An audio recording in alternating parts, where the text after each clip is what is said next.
Promise sa Pinoy fans, muling bumalik sa bansa ang Korean indie band The Wave to Earth para sa kanilang first solo concert. At syempre, papahuli ba kaming mapanood sila ng live? Maaga pa lang ay present na ang Pinoy Plankton sa New Frontier Theater para manood ng The First Era concert in Manila. Ang Wave to Earth ay isang Korean indie band na binubuo nila Daniel Kim, Shin Dong-kyu, Shun Jung-cha, kasama si Jo Jong-gun at Chon Min.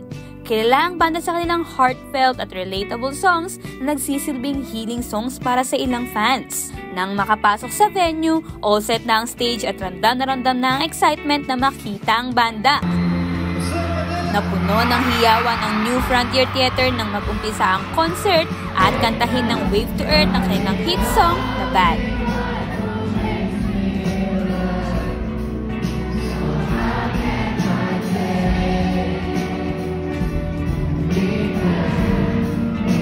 Sinundan pa ito ng all-time favorite song ng fans na Sunny Days.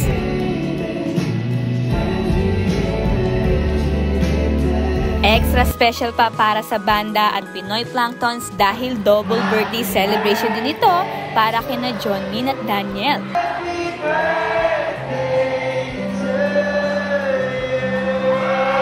Bukod sa performances sa kanilang mga kanta, highlight rin ng gabing iyon ng sorpresahin ng bawat miyembro ang fans nang ipakita nila ang kanilang galing at specialty sa pag-perform gamit ang kani-kanilang instruments. Si Daniel gamit ang guitar, Sunjong gamit ang bass, at pagtugtog ni Dongkyu ng drums. Sobrang talented talaga!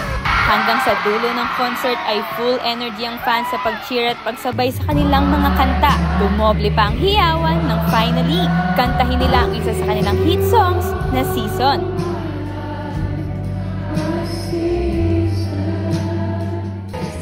Na sinundan ng kanilang encore song na Light.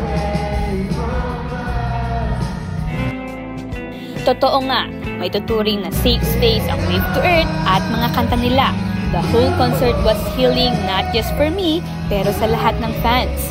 Their song feels like a warm embrace reminding that everything will be fine. I can't help but appreciate and admire them more. Isang core memory ang maka-attend ng concert nila at makilala ang isang banda na katulad ng Wave to Earth. Wave to Earth, thank you for being our safe space and thank you for coming to Manila.